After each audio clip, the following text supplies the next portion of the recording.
welcome to the West Asia Post with me, Priyanka Sharma, a weekly show where we bring you all the updates from the world's most volatile region.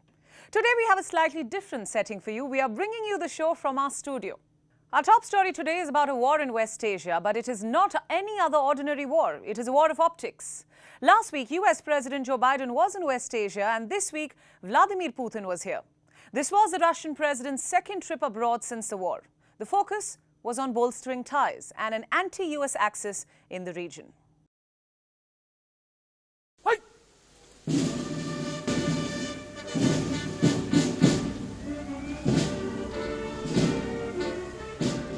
It seems like West Asia is the place to be right now. Last week, US President Joe Biden dropped in. This week, Russian President Vladimir Putin is in Iran. It is his second trip abroad since the Ukraine war. It started with a meeting with Iran's President Ebrahim Raisi. Then there was a trilateral with the leaders of Turkey and Iran.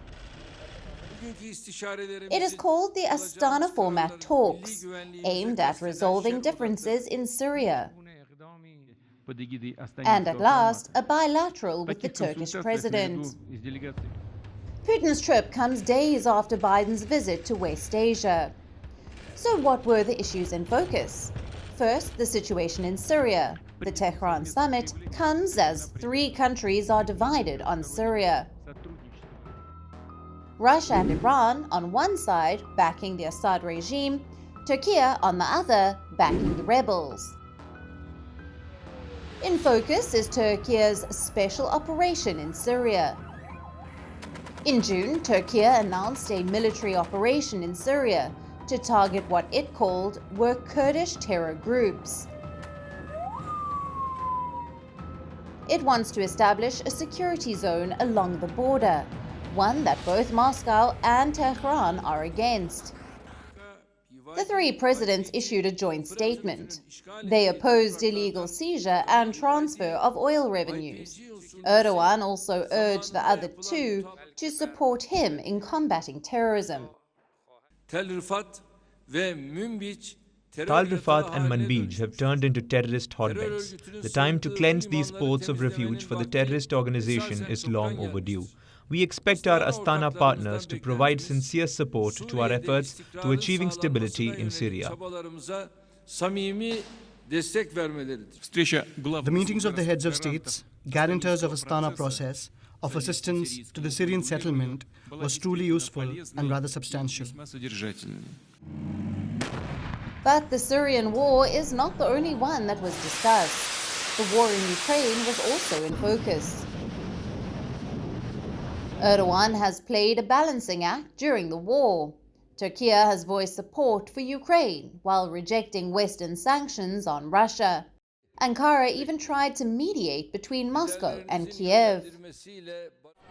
But it also sold Bayraktar combat drones to Ukraine, drones that are now being used in the war against Russia.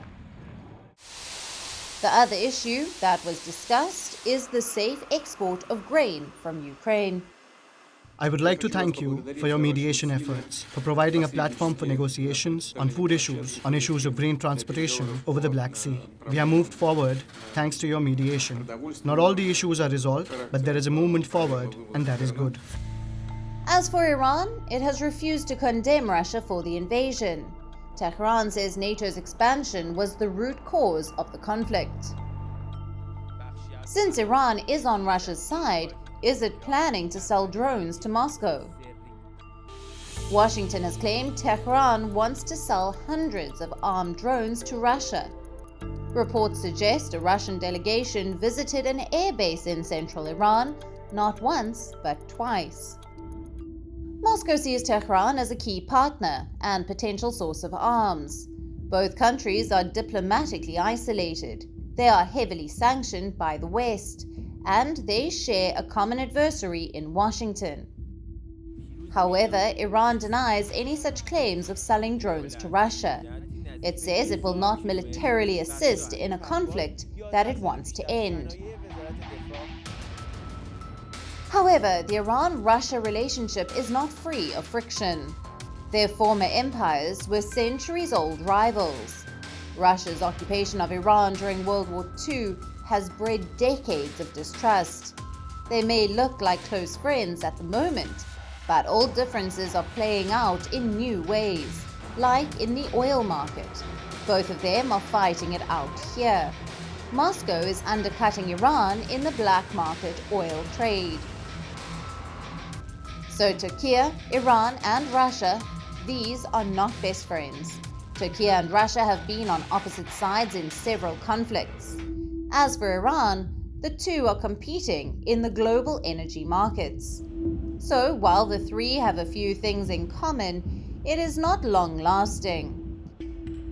It is just foreign policy based on who benefits them the most at that moment. West Asia Bureau, WION, World is One. From Saudi Arabia to Jordan, we have a lot more lined up for you on this edition of the West Asia Post. But first, let's take a look at what else is making headlines across West Asia.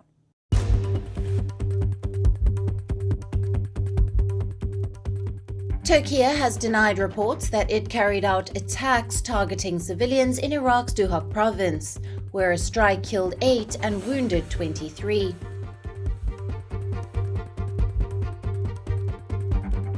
Turkish President Recep Tayyip Erdogan says his country's plan for a new military offensive in neighboring Syria will remain on the agenda until its security concerns are addressed.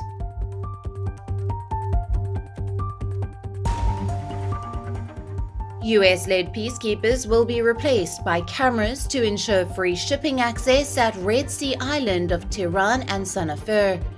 It will ensure international shipping retains freedom of access to the Gulf of Aqaba.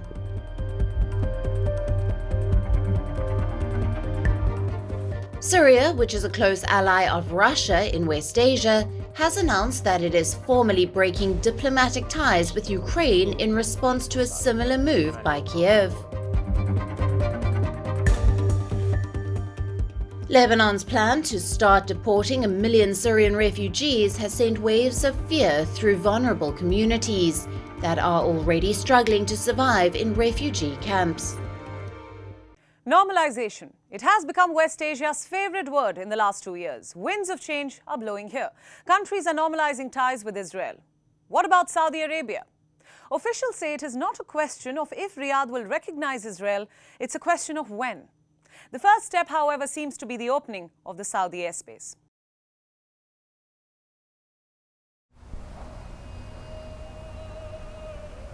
In West Asia, new alliances are being built.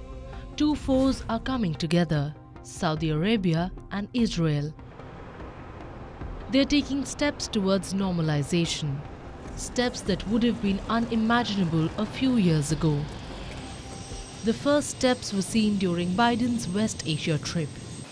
Riyadh opened its airspace to all Israeli carriers.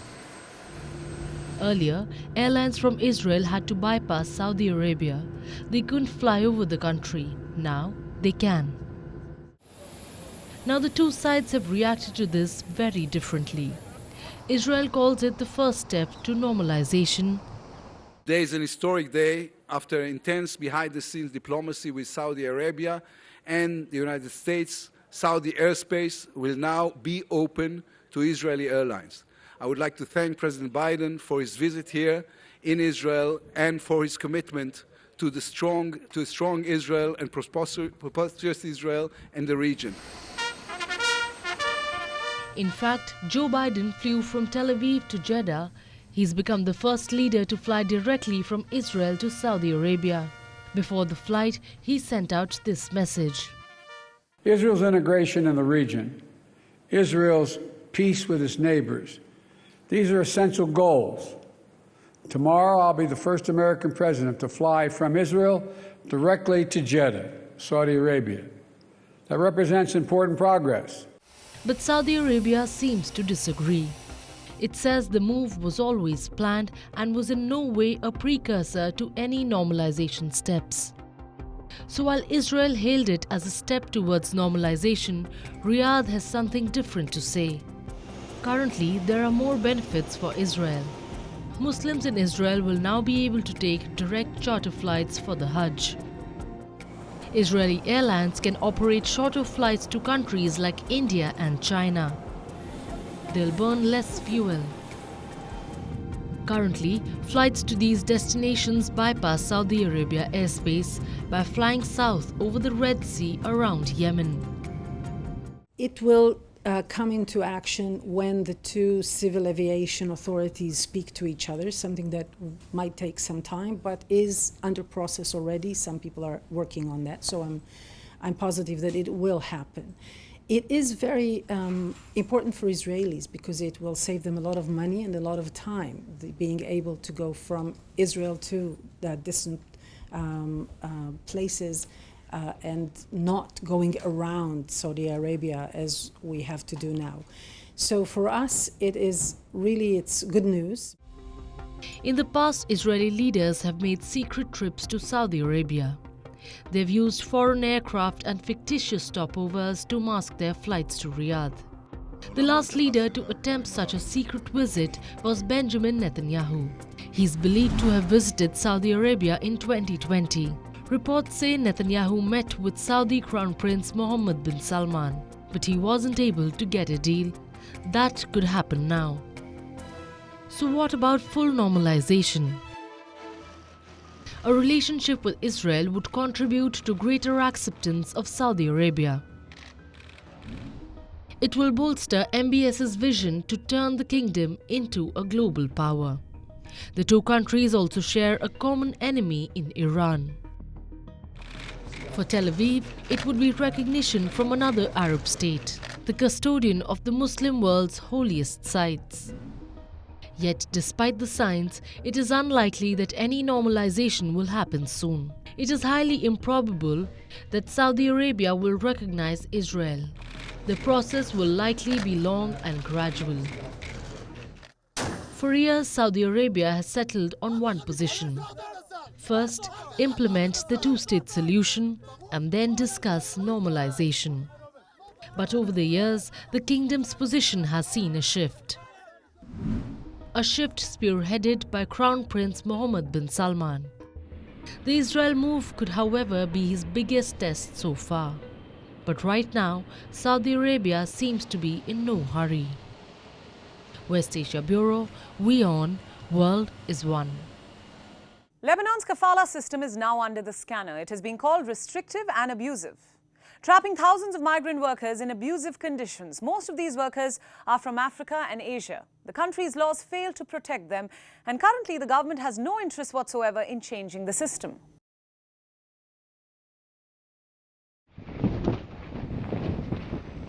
Lebanon is currently in free fall. It is on the verge of national bankruptcy. This is the country's worst economic crisis in modern history, posing the biggest threat to its stability since the Civil War. This crisis has further exposed the inequalities in Lebanon's society. One of the hardest hit are over 250,000 migrant domestic workers. Most of them came to Lebanon under the kafala system, a system of sponsorship that has existed in Lebanon since the 1950s. The kafala system is a legal framework. It allows Lebanese citizens to sponsor migrant workers from overseas. These workers are especially from Africa and South Asia. They are brought to Lebanon by their sponsors. These sponsors thus again complete control over their employment and immigration status. This is because there are no labor laws protecting these workers. If there's no kafala system, I think people they can treat us equally, because the Lebanese people go out to work and to make money and to change their future life and to support their parents. We are coming from Ethiopia here to do the same, so we are equal. There's no difference, you know. And it's a dream to end this, but I don't know how we can end this, you know, because it's a system, ending system, it's hard. So these workers are not guaranteed a minimum wage. They do not have the right to social security. Their residency also depends on their sponsors. As long as they work for them, they can stay in Lebanon, or else they are sent back to where they came from. This has led to a system of abuse. Many call it similar to modern-day slavery. There is physical and sexual violence, stories of unpaid wages, and mental trauma. Some employers even seize passports so that they can't escape. The economic downturn has made the crisis even worse. I finished my contract in Lebanon. I wanted to go back. They refused to send me back. Then I run away from my contract. I stay outside working. So after then, I get married here. I have a little kid. You know, it's very hard. And this bomb explosion happened. Now there's no economy. The Lebanese can no longer afford their wages, so these workers are left out on the streets. Most of them don't have the money to return home, so they are stuck in the crisis-ridden nation, looking for a way to get back home. West Asia Bureau, WION, World is One. Tourism is booming in West Asia. After the pandemic, tourists seem to be heading back to the region. The biggest event drawing tourists, of course, is the 2022 Qatar World Cup. Football's biggest festival will see millions from around the world descend upon the Gulf metropolis. But the tourism boom is not without some whitewashing. In countries like Syria, the regime is using tourism to portray a different truth about the civil war.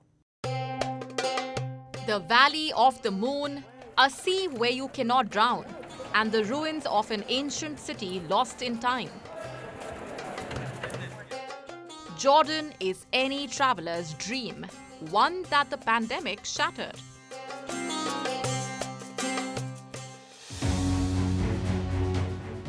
Or imagine the ruins of Petra, but without the crowd. Or the turquoise waters of the Maldives, but at half the price. You would want to visit, right? That is exactly what Saudi Arabia is now pushing. The kingdom is eyeing a tripling of foreign tourists in 2022. Tourists are now returning to West Asia.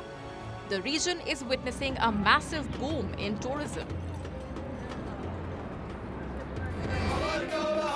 The tourism sector will reach $246 billion this year, only slightly below the pre-pandemic levels.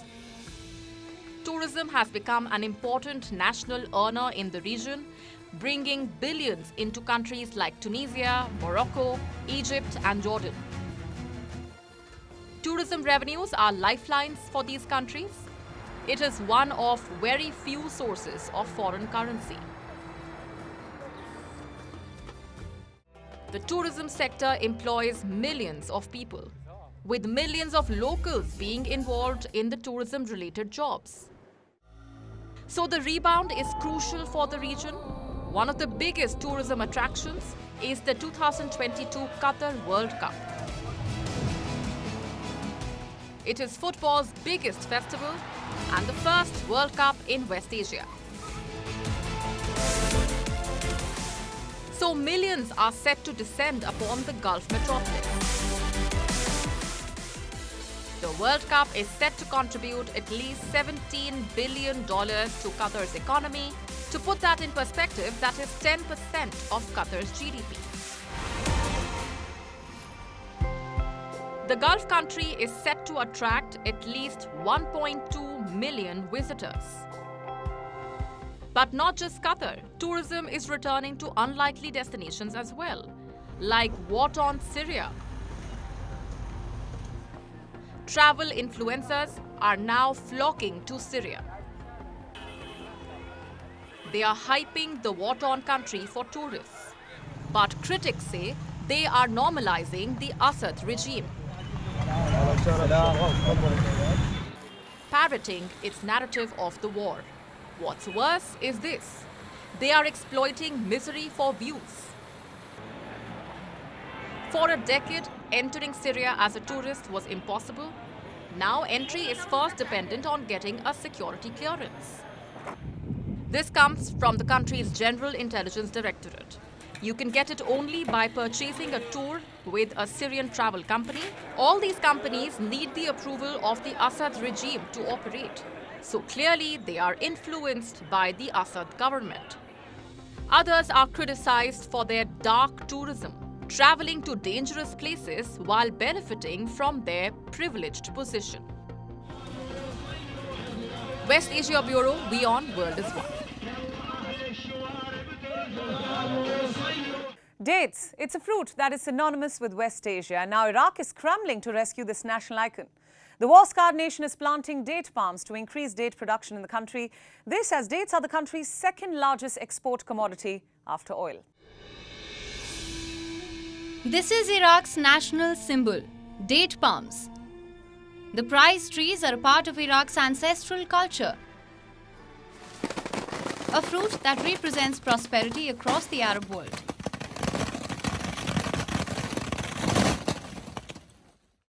Iraq was once known as the country of 30 million palm trees. It is home to 600 varieties of the fruit.